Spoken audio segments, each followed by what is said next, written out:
From KBIA and the Reynolds Journalism Institute. On air and online, this is Intersection. Hello and welcome to Intersection, where people and ideas meet online and on KBIA. I'm Ryan Famuliner. It's been 20 years since the 1994 election in South Africa that marked the fall of apartheid. And for the last year now, students and faculty here at the University of Missouri have been assisting the University of Western Cape to help preserve an archive of thousands of photographs, films, artifacts, oral histories, and other historical documents related to the struggle for freedom during apartheid. The Mayibuye archive is housed at the main library of the University of Western Cape in Cape Town and Robben Island. Western Cape played a key role in the struggle against apartheid, and many of the thought leaders of the administration of Nelson Mandela came from that university. The MU College of Education School of Information Science and Learning Technologies and the University of Missouri Libraries is working with archivists in Western Cape to digitize much of the archive and make it available online. The two universities have had a long-running partnership that stretches back into the 1980s. The Missouri School of Journalism's role in the archive project is to tell the stories contained in the archive and expand on them. We'll be talking largely about that effort today. Joining us in studio today, Randy Smith is a University of Missouri Convergence Journalism professor and led a trip to South Africa for the project. They just returned about 10 days ago. Randy, welcome to Intersection. Thank you very much. Lauren Langille and Kevin Drew are graduate students at the University of Missouri who took part in that trip to South Africa. Lauren and Kevin, thanks for being with us. And joining us by Skype is Professor Harold Herman from the University of West Cape in South Africa. Professor Herman worked closely with the group that visited South Africa, and he's been working on the issue for decades and lived through apartheid. Harold, thank you for joining us today. It's a pleasure. And for you and our audience, we'd like to hear what you think about the effort to tell these stories. Give us a call at 573-882-8925 or email intersection@kbia.org. You could also tweet us at intersectkbia. And so just to start, I mentioned it briefly there in the intro, but Randy and Herman, if you could help me a little, Professor Herman, you could help me a little about just explaining about the archive, what's contained in it, and why it's important, I guess. Well, the archive contains essentially the history of the struggle against apartheid, and it is one that has come together. It's vast, and it continues to still come together. So when you get there and you see tens of thousands of pictures, newspaper articles, even diaries and personal effects of people, it's somewhat overwhelming to see how much has been collected over the years. And so as a journalism school, we hadn't really been down there and seen this, and it seemed like an appropriate thing for us to do on the 20th anniversary of the democracy of South Africa, and also it seemed like a great way to tell stories. Okay, and so again, yeah, the importance of it, though. I mean, for posterity's sake, I guess. I mean, how long has it also been being accumulated as well? I mean, these stories all been gathered in the recent years, or is something going back pretty far back? Well, it's been going back pretty far. Professor Herman could probably tell us exactly the history, and that might be the best okay. source for that. Yeah, Professor Herman, and I think your microphone is maybe a little off, but that's okay. I think we'll still be able to hear you. So yeah, tell us a little bit about the history of the archive. Yes, the struggle against apartheid intensified considerably in the 1970s after the Soweto uprisings of the youth, and in the 1980s. And the 1980s was a very troublesome decade for South Africa. And as you know, in 1990, Nelson Mandela was released from prison. And at that time, the University of the Western Cape was heavily involved in struggle activities and trying to transform higher education. And one of the things we did was, when the liberation movements, that would be the African National Congress, the Pan-Africanist Congress, and other groups, were unbanned, and Nelson Mandela was freed, there was the space for us to do things that were banned before. And one of those things was to firstly welcome back the exiles who were living overseas, most of them in the United Kingdom, but also in other parts of the world like the United States and Western Europe. They came back, and it was decided at the University of the Western Cape, I was a Dean of Education at the time, that we would establish the Mayibuye archives. which was to be the archives of the struggle history, the struggle against apartheid. And linked to that, we established the Robben Island Museum.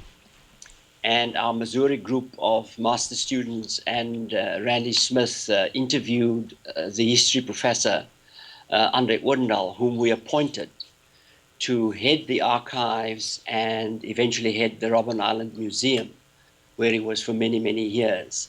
So the University of the Western Cape then was instrumental in getting the archives going. And as the exiles returned, the number of people getting involved with the archives increased enormously. Pre and post 1994, which, as you may know, was the year in which we became a democracy, where we had the first democratic elections. And by 1996, we had the final new constitution of South Africa. So it was that period in the 90s when the archives grew immensely, and the Missouri visitors were surprised to see just how extensive it became. Lots of the struggle heroes associated themselves directly with the archives. Many of them came to work at the archives. A number of them, for example, from the United Kingdom. And when the Missouri group was here, I showed them one piece of evidence in the archives, which was a list of more than 200 interviews on tape done with political exiles. And Randy Smith and the 10 students saw in the archives an enormous collection of materials, from photographs to posters to books to letters, writings of various kinds. And the archives then eventually became quite extensive, and the Robben Island Museum became very important in South Africa. It was seen as a somewhat holy place in the sense that we did not want Robben Island to become a tourist attraction only, but to really become a place which is sacrosanct and which we want to retain as the island, you know, where Mandela and other people were incarcerated, and where, with some reverence, we would then celebrate the freedom which came after the 1990s. Sure. And so how has the archive been used up until now? I mean, how is it accessed? Is it mainly by visitors to the island and tourists? Who's looking at it now, and how's it being used? Well, initially it was just as part of the main library of the University of the Western Cape. We have a very interesting and very good library building, which won the Architects Award when we put up that building. I was on the physical planning committee that commissioned that building. And so it was attached to the library, so it was part of the library, but also in some way separate from the main library. And what we then did was to collect whatever we could within the confines of that particular space. And eventually then, when the Robben Island Museum was established, we also moved some of the things to Robben Island, where, of course, it would be more amenable to visitors. The university, of course, was also a place where people could visit to go into the archives. It was perhaps a better place to go and make detailed studies of the contents of the archives, whereas Robben Island was more a place for tourists and for people who wanted to see, you know, the cell where Mandela was incarcerated and the various other sites that the students can tell you about who were there from Missouri. Sure. Yeah, let's talk a little bit about that trip that we just returned from. So, Randy, first, how did the journalism school get involved in this project? Well, I first heard about an MOU that the University of Missouri signed with the University of Western Cape back in the fall of last year. And it was essentially an MOU to help digitalize these archives. And I was a student back here in the late 60s, early 70s. And we had a Harry Truman class at that time. And every year, students got to interview the president, the former president. And I thought to myself, we didn't do any journalism around this at all. But the University of Missouri did essentially the Truman Archives. And I thought, since we're doing helping with the archives, helping preserve the archives in the digital space, we need to get down there and do stories about those who were around Mandela. Mandela died last December. He was 95. And so a lot of the people that we talked to are in their senior years. And we wanted to capture those stories, which are reflected in the archives through journalism. And so we brought back, I think, about 18, 20 different stories that we got from the archives and also from the interviews that we did. So it was a very quickly arranged sort of trip. We had, I heard about this, and then went to Fritz Kropp here at the journalism school, and we visited. We put together a very quick itinerary, and we were able to do something, within a few months. Normally these trips take a year to plan. So it was one of those things where there was a lot of people, a lot of students that were very interested in doing this. What's interesting too to me is that during the 80s, the students here protested against apartheid, and University of Missouri, like a lot of universities, divested itself from apartheid investments. But we did even more.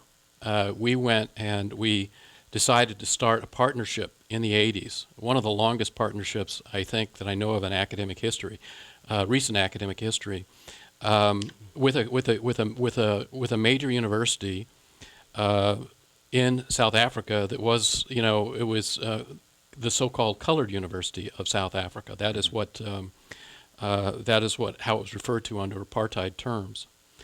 But this relationship went on from the 80s until now, so it's really unique because the University of Missouri, I don't know of any other university that's had this kind of relationship or this powerful of a relationship. We've had professors from during apartheid coming over here from the University of Western Cape, and our professors going over there on a whole variety of different levels, from library science to education. So it seemed like that this was a good thing, and these students represent really kind of the future, the next step forward in that relationship from when you think back in the 80s, the protesting against apartheid, and now we're documenting and telling the stories of the struggle. Need to take a moment to remind our audience this is Intersection, a program of KBIA and the Reynolds Journalism Institute. I'm Ryan Famuliner, and today we're talking about the University of Missouri's partnership with the University of Western Cape in South Africa to tell the stories contained in a robust archive of material from the apartheid era. Joining us in studio today, Randy Smith is a University of Missouri Convergence Journalism professor and led a group of journalism students on a trip to South Africa for the project. Laura Langille and Kevin Drew are graduate students at the University of Missouri who took part in that trip. And joining us by Skype is Professor Harold Herman from the University of West Cape in South Africa. Professor Herman's been working on the issue for decades and lived through apartheid. We'd also love to hear from you and our audience. Join the conversation by giving us a call at 573-882-8925 or email intersection@kbia.org. You could also tweet us at intersectkbia. So yeah, Lauren and Kevin, I'd like to hear, I guess, just we talked about some of the stories that your group brought back. What were some of the big conversations you had there, and some of the things you took away from that experience, I guess? Who wants to go first? Lauren? I mean, Professor Herman hooked us up with an array of people. There were so many who lived through apartheid that we were able to speak with and ask them kind of any questions that we wanted to on what they went through, what they learned from it, where South Africa is at now. So I mean, where to start on that question? I guess one of the interviews that really stood out to me, it was with a man by the name of Renfrew Christie, and he's a dean at the University of Western Cape. He's a nuclear scientist, and his goal through apartheid was to not let the government get their hands on nuclear weapons during that time. So what he did, he spent a lot of time incarcerated as well. 2 years on death row, I believe. Luckily, he made it through it, but what he did for his final dissertation was how to destroy the nuclear plants without destroying people, the cities. So that was the story that we heard from him. It's like, wow, this actually happened, and not too long ago either. I mean, this was that early 80s, late 80s, and even early 90s. Yeah, and that has to be an interesting experience as a journalist too, compared to covering a city council meeting here in Columbia or something like that, right? Exactly. I mean, it's it's stuff that you see in the movies, and we were there experiencing it firsthand. So Sure. And Kevin, I wonder too some of your thoughts on just that experience being there. I I took away a lot of things that are kind of overwhelming to try and catalog, but one of the things that stood out was just the tremendous number of people who were active in the argument, the fight against apartheid, to bring it down. I mean, we know the main players from Nelson Mandela, Oliver Tambo, and so on, but there were so many people across South African society that were really committed to bringing apartheid to an end, and we heard a lot of their stories, and they were really touching, and these people were amazingly forthcoming. I think that they actually hadn't had a chance. I got the sense that they hadn't really had a chance to tell their story to people, and so that was something that really stood out to me. Uh, you hear a lot about when you think about South Africa the last 20 years, especially in the 1990s. Uh, Nelson Mandela talked a lot about truth and reconciliation, and a lot of that, it's easy to become cynical and wonder if that becomes a marketing ploy or just something that people give lip service to.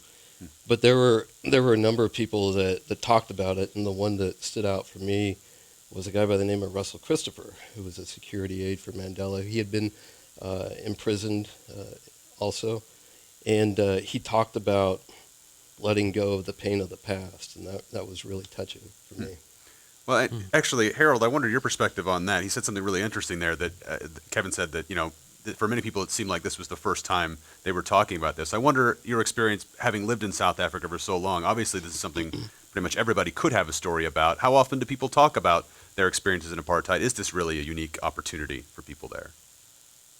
Well, one thing you must understand about South Africa, in the apartheid era, whatever we did, where we went, who we got married to, where we stayed, all of that was political. Politics determined, who your neighbors are, what you are entitled to write, where you go to school. I mean, I myself grew up as a so-called colored. I rejected the label. The school where I was, which I showed to the students in what we call District 6, the 6th district of the city of Cape Town, which was bulldozed by the apartheid regime, except for the school that I attended, which was the first so-called colored school in South Africa, but which had a huge percentage of the political leadership of Cape Town as either teachers or pupils at that school. So from our experience, for example, politics was involved in everything we did. We couldn't go to restaurants that white people went to. So you can imagine the kind of debate that was stimulated by those basic things, those basic institutions in society, which in a normal democratic society people would take for granted. It took a long time for us to actually get past that. So in that sense, I think the debate has been ongoing. I mean, I'm 71 years old now, but from the time I developed my political consciousness at high school, it's been an ongoing debate, and we've been involved in many, many discussions in that way.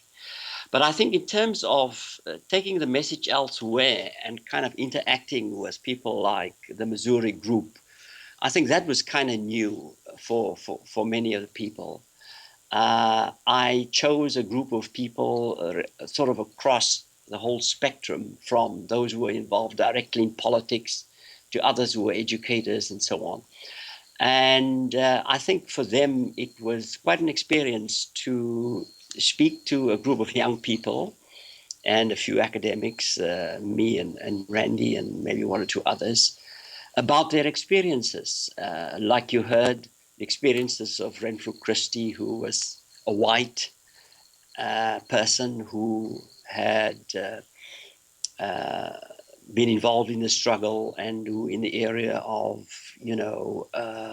defense work and nuclear physics, tried to buck the system and tried to oppose the apartheid regime and landed up in jail for 7 years. You had that kind of person, and then a very erudite guy with an Oxford University PhD. And at the other end, you had struggle heroes, like you heard one of the assistants, the MK person, the Mkhonto where the military wing of the ANC belonged to, and we had a conversation with him. And he, when Mandela was released, became one of Mandela's bodyguards.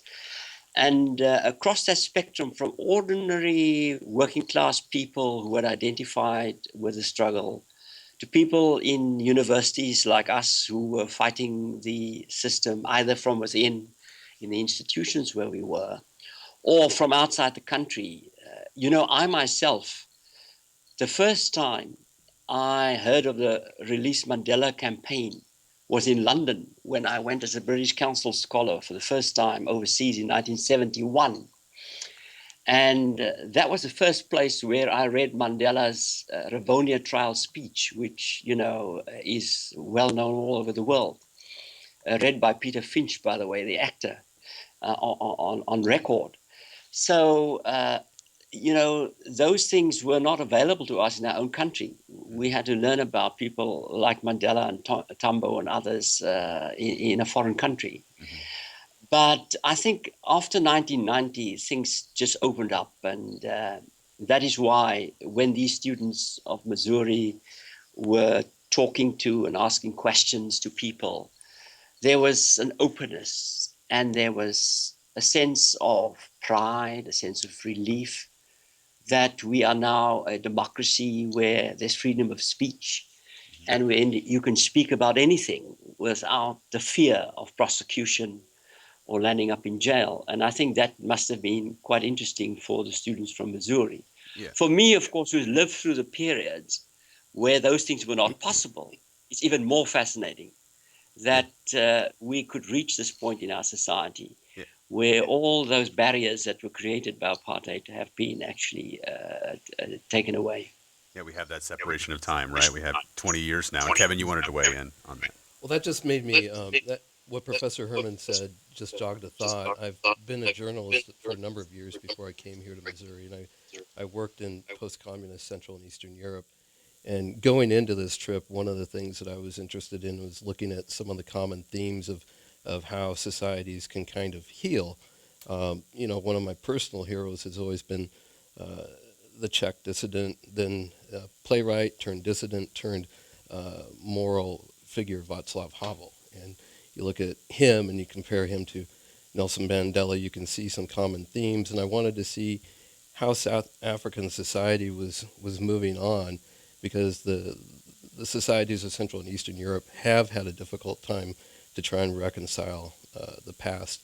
And it was really quite amazing to see how South Africans had confronted that and were looking to the future.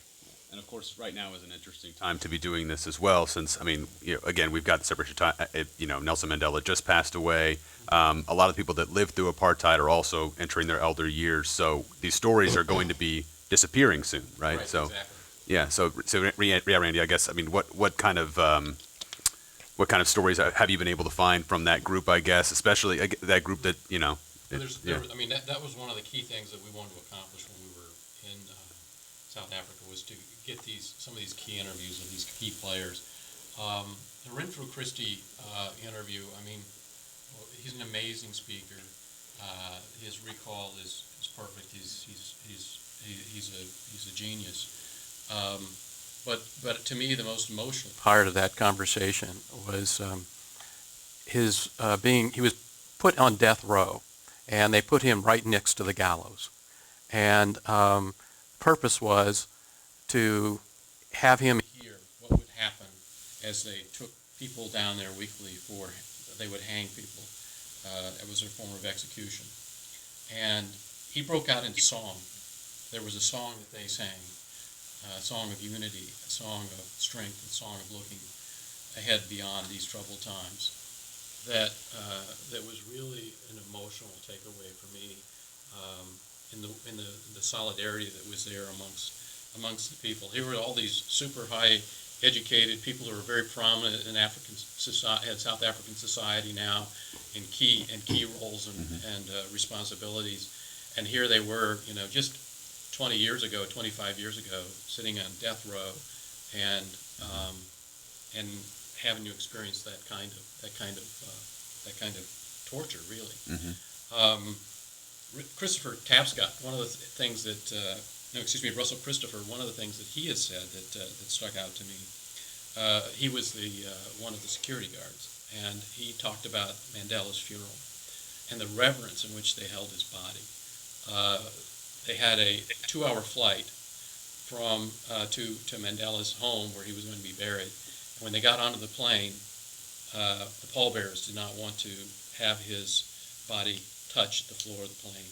So for 2 hours, they held him at attention. And Mandela was a relatively tall man, and so the coffin was large and very heavy.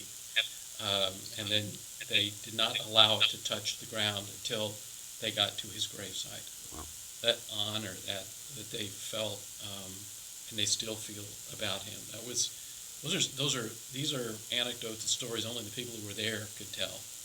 And these are things you don't find in the archives. You find them through conversations and through good journalism. Yeah, Harold, I wanted your perspective too. We talked about, I think there's a lot of interest in these stories, of course, around the world.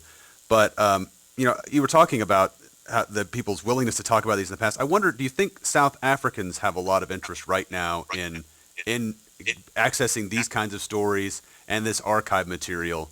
Since it is, even though, as Randy said, we're still not that far away from the situation, time-wise.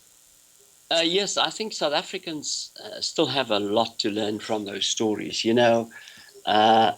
There's been so many things happening here, but a lot of those kinds of stories have not actually hit the ordinary people in society. And I think it's our duty, and that's why I'm so happy about this link with the School of Journalism of the University of Missouri, because we don't have a journalism school at the University of the Western Cape, that we are finding a way to get the expertise of the University of Missouri, and you have this wealth of resources that we have in South Africa and at the University of the Western Cape and the Robben Island Museum, and also the Mandela Center of Memory in Johannesburg and Pretoria. We have all these things available, but it also has to be taken to our own population. I can give you an example. I've been involved in the past 2 years in starting to get the alumni of the University of the Western Cape, which was only established in 1960, to start getting together and talking to each other, which of course we haven't done. Many of us went to the institution under protest. We refused to go to an ethnic institution. But we turned it into a wonderful place, which now is a university that most overseas people who visit South Africa and want to go to universities would not want to miss. Yep. Harold, I have to interrupt you there for a moment. We have to take a quick break. This is Intersection, a program of RJI and KBIA. Our guests today are Randy Smith, Lauren Langille, Kevin Drew, and joining us by Skype is Harold Herman from the University of West Cape in South Africa. I'm Ryan van Mulener. We'll be right back after a short break.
Intersection, a program of BIA and the Reynolds Journalism Institute. I'm Ryan Famuliner, and today we're talking about the University of Missouri's partnership with the University of Western Cape in South Africa to tell the stories contained in a robust archive of material from the apartheid era.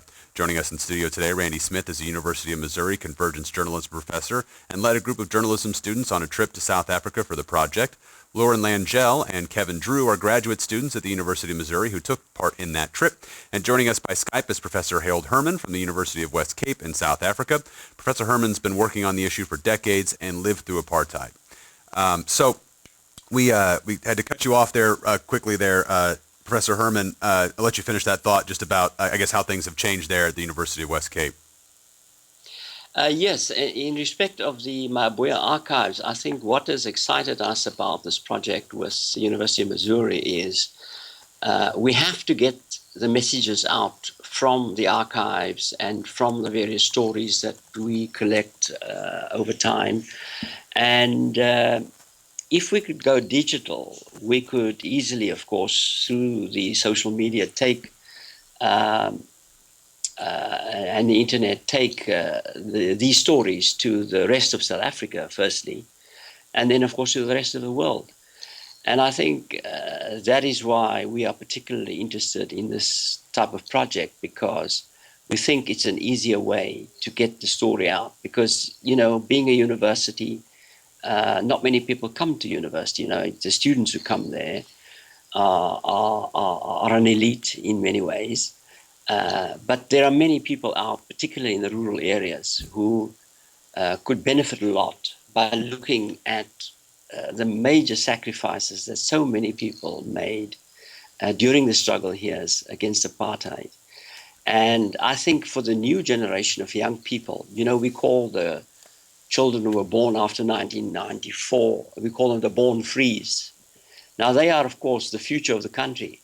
And I think it's very important for them to learn what happened before 1994, and also to see how we've gone through the process of becoming a democracy, of having a Truth and Reconciliation Commission under Archbishop Tutu and others in 1996, and how we've been able to reconcile the groups in South Africa, you know, the four major racial groups created by apartheid: whites, coloreds, Asians, and Black African, and how we are bringing the various ethnic identities within the Black community together.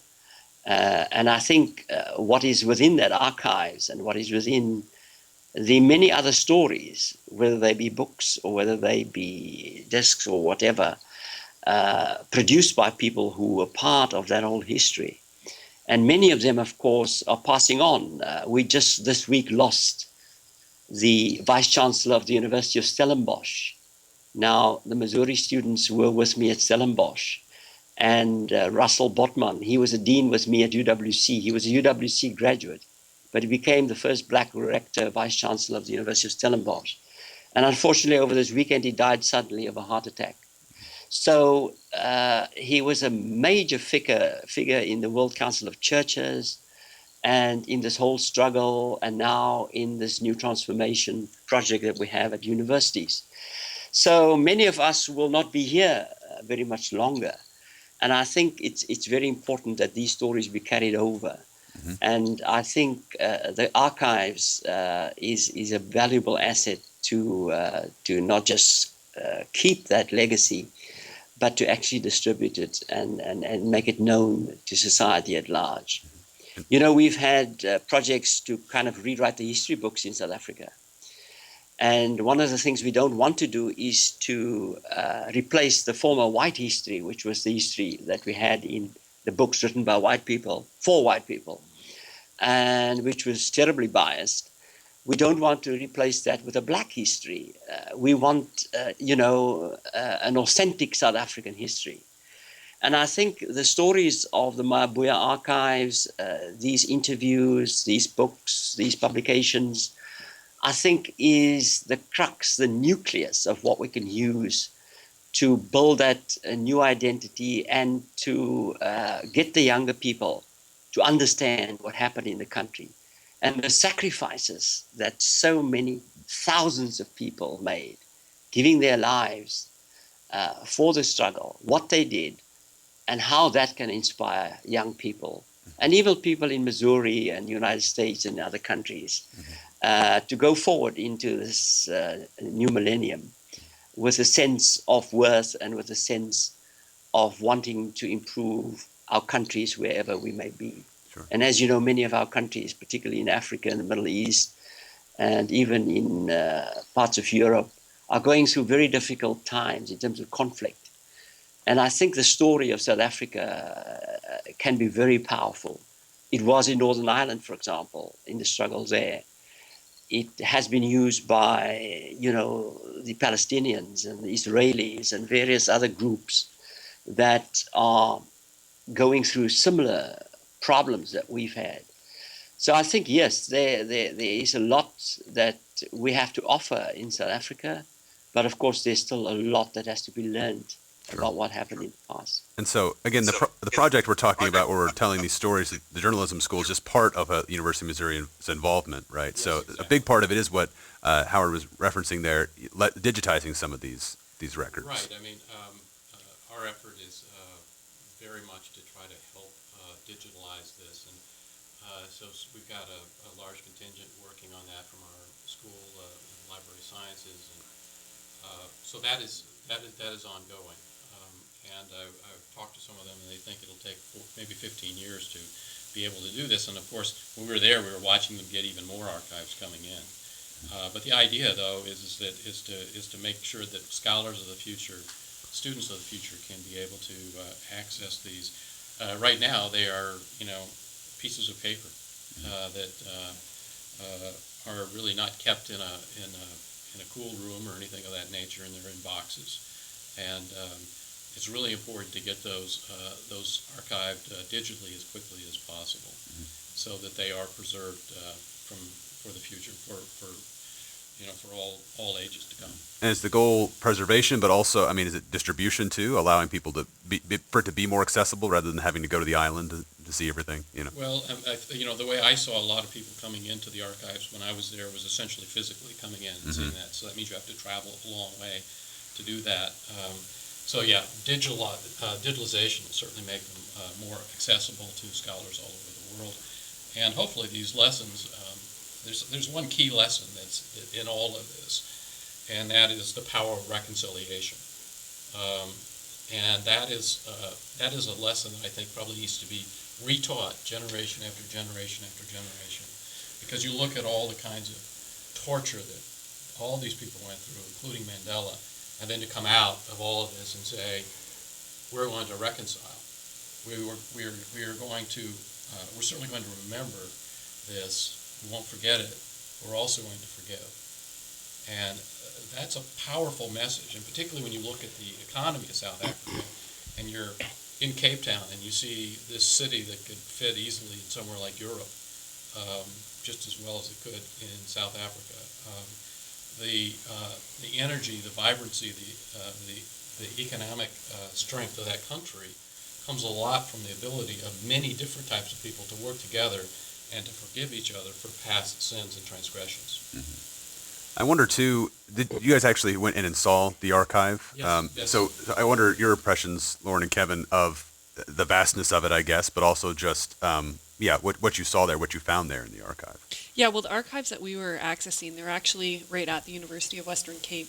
And I mean, there were shelves and rooms, and we could have spent months in the archives. What was really cool is that we were able to go out and interview all these people who were touched, or who were part of the liberation movement, or who worked closely with Mandela, and figure out what their story was, then go into the archives and, pull out maybe some photographs from that time or from the organization they were with, or even video. We got video clips, there's newspaper clippings. But I mean, we were so overwhelmed with everything that was there that they had to offer that, we could be in there for days.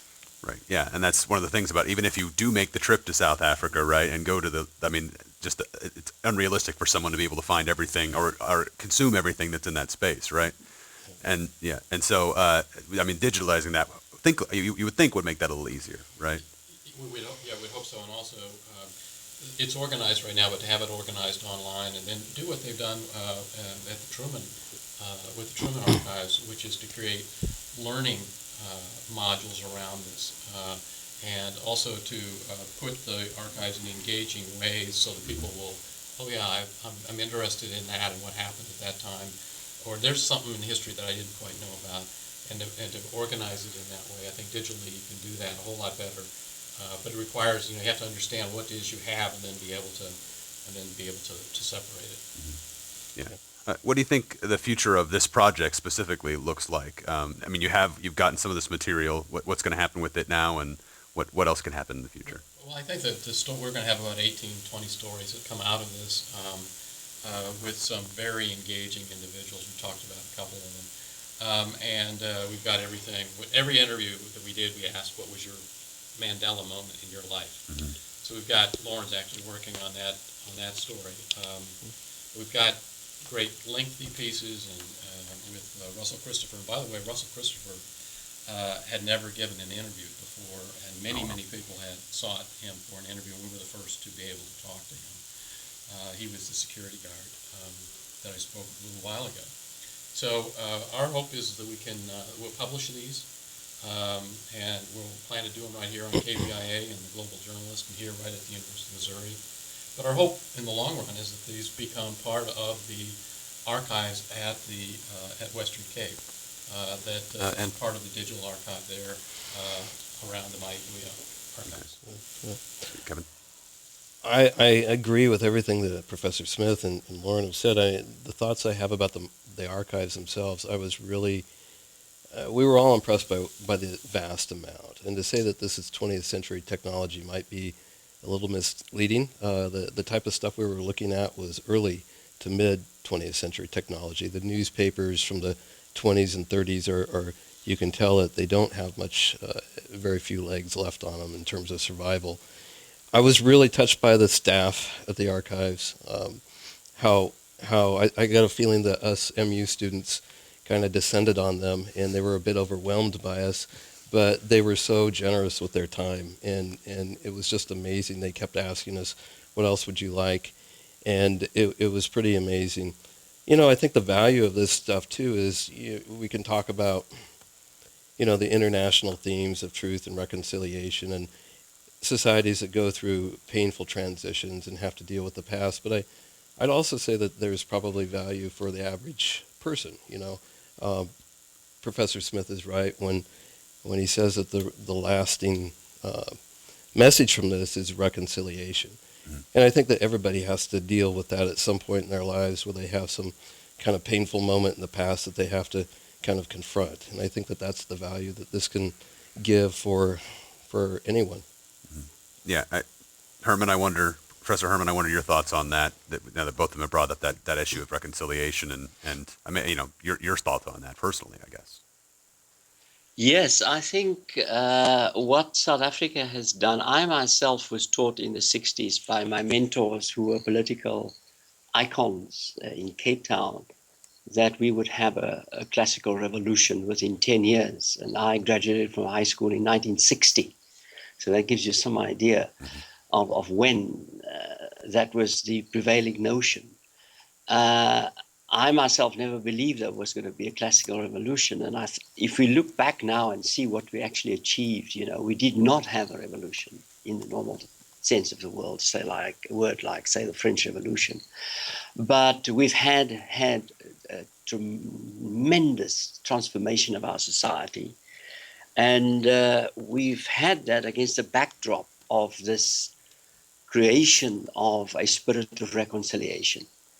And the iconic leaders that we had, Tutu, Mandela, and various others, were able to sort of orchestrate this new view, this new philosophy of bringing people together who were miles and miles apart for 300 years in this new democracy. So that, I think, is probably the main strength of our project.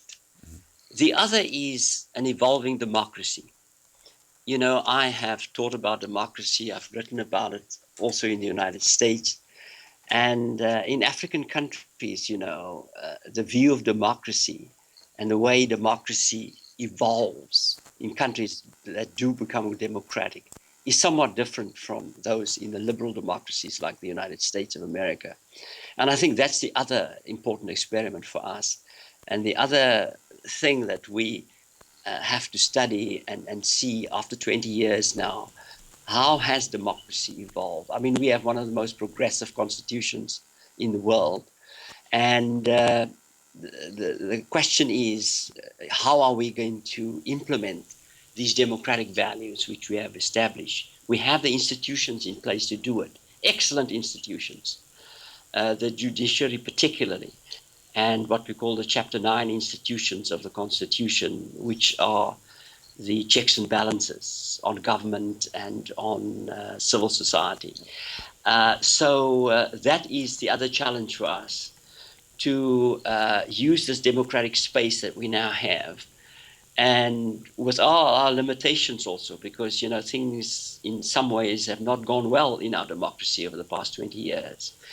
How does it evolve? How do we use this constitution, which is almost like the US Constitution, the bedrock of the society now, to actually attain democratic values and a new democracy that's going to function for its people? What has made that difficult? You mentioned that there's been some struggles in recent past. What have been the hurdles? Well, there's been many hurdles. I think probably the biggest hurdle we've had is that we have not been able to give the working class enough of our freedom. And, so, built into our constitution is socioeconomic rights, affirmative action, and concepts like that. And we have not really quite successfully done that. Our government has not quite succeeded in redistributing wealth, reducing poverty substantially. It has succeeded in some ways with that. But I mean, a fairly big percentage of the population still lives in abject poverty in South Africa. And South Africa is not a poor country, it's the richest country in Africa. And so on that score, we have a lot to do still. So as you know, within the capitalist system, the rich gets richer and the poor gets poorer. I mean, I see this all the time, even in liberal democracies. But how are we in a country which became democratic on the premise that we were going to give everybody an equal opportunity? How are we going to have equality? How are we going to reduce poverty? How are we going to stop malnutrition in children? How are we going to defeat crime and violence, which is prevalent in countries like South Africa and Brazil? You may have seen now with the World Cup, the struggles there. So those are the challenges that we face at the moment. And I think South Africa has the capacity, if we play our cards properly, to become a vibrant democracy. Take a moment to remind our audience this is Intersection, a program of KBIA and the Reynolds Journalism Institute. I'm Ryan Vermeulener, and today we're talking about the University of Missouri's partnership with the University of Western Cape in South Africa to tell the stories contained in a robust archive of material from the apartheid era. Joining us in studio today, Randy Smith is a University of Missouri Convergence journalism professor and led a group of journalism students on a trip to South Africa for the project. Laura Langille and Kevin Drew are graduate students at the University of Missouri who took part in that trip. And joining us by Skype is Professor Harold Herman from the University of West Cape in South Africa. Professor Herman's been working on the issue for decades and lived through apartheid. We'd also love to hear from you in our audience. Join the conversation by giving us a call at 573-882-8925 or email intersection@kbia.org. You could also tweet us at intersectkbia. I saw you at the table all nodding as Professor Herman was talking. Anything you wanted to add to his thoughts there? That was a common theme that we heard throughout our 3 weeks plus. There was not only the struggles of the past, but the struggles of South Africa today. If you look at the statistics, the rate of poverty, the unemployment rate, especially for the young, a measure that the United Nations uses for the income income gap, the Gini coefficient, by all those measures, you see that South Africa doesn't seem to have really made a lot of progress in the last 20 years in terms of really helping a large number of people. But I think that it's also important to keep in mind a perspective on this. As we were getting ready for this trip, a former boss of mine, Bill Keller, former editor-in-chief of the New York Times, who covered South Africa in the 90s, he joined us on Skype and talked to the students about these kind of issues, and he cautioned against being too critical. We're 20 years into the experiment of democracy in South Africa, and he said, let's take a look at where the United States was 20 years into its experiment too. So, we need to give it time. There are some real serious issues that need confrontation, but it can be a little bit easy for media to be incredibly critical and not maybe try and have a constructive discourse on this too.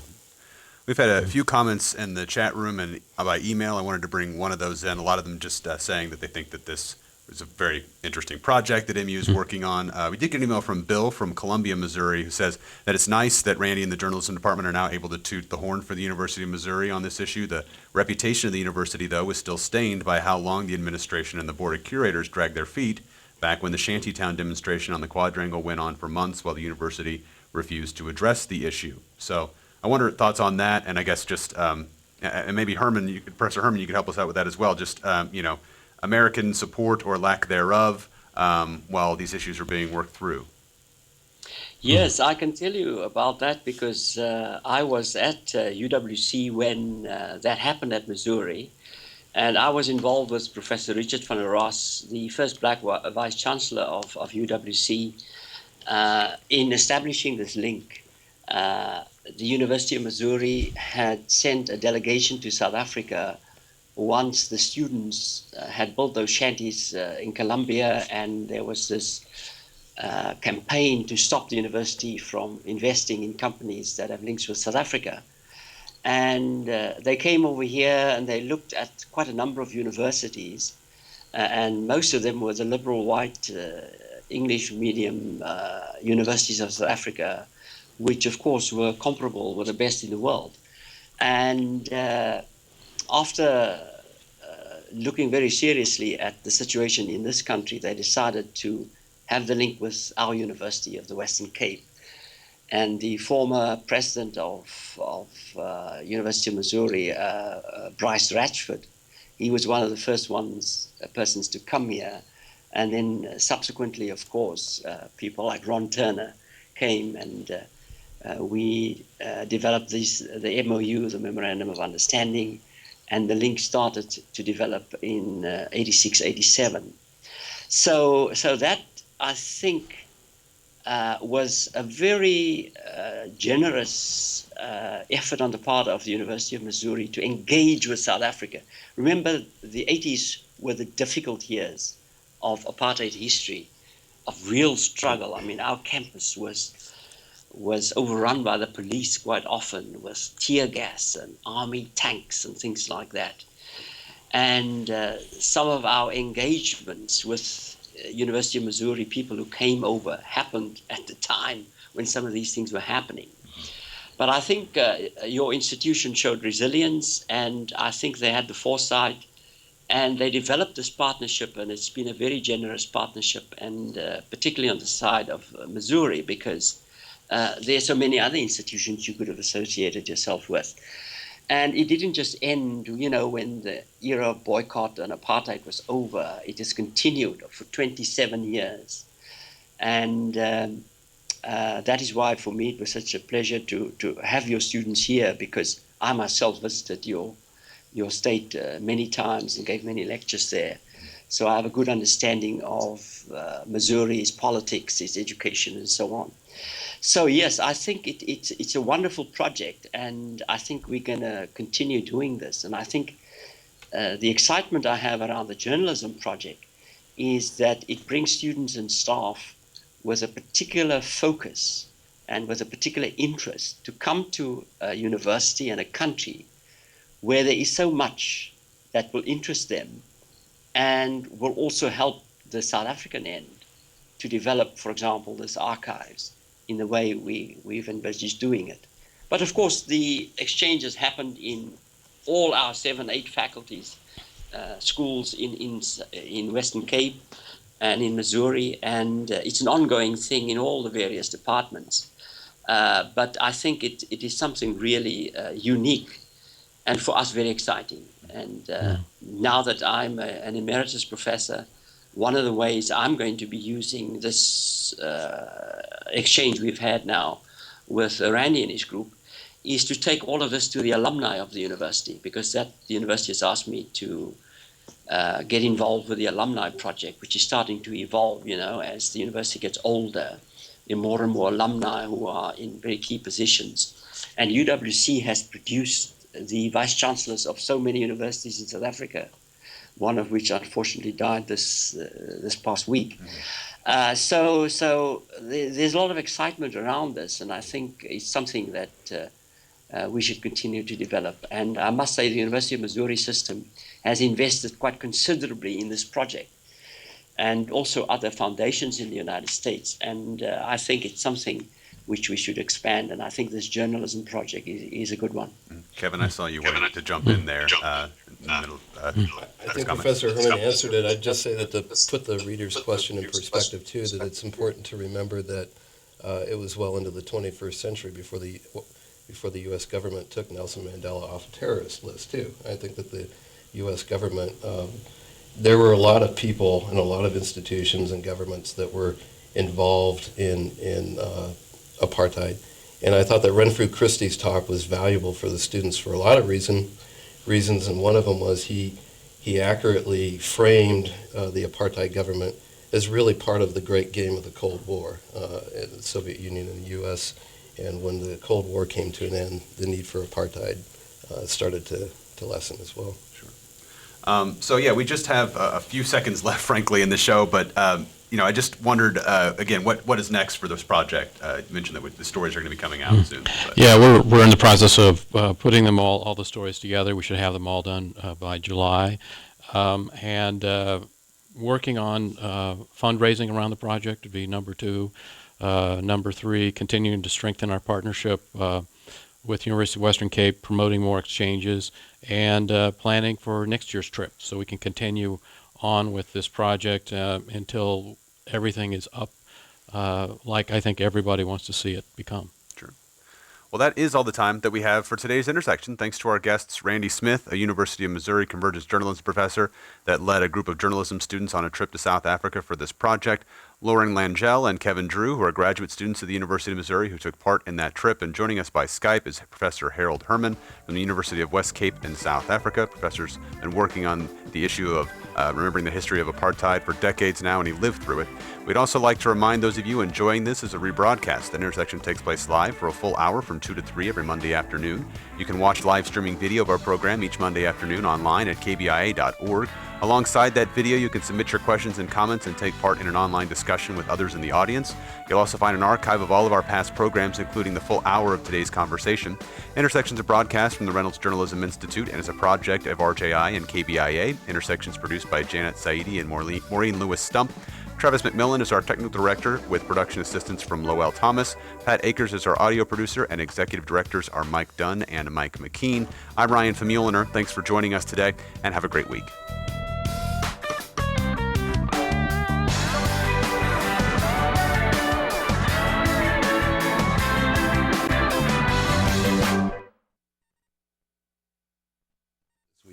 I wanted to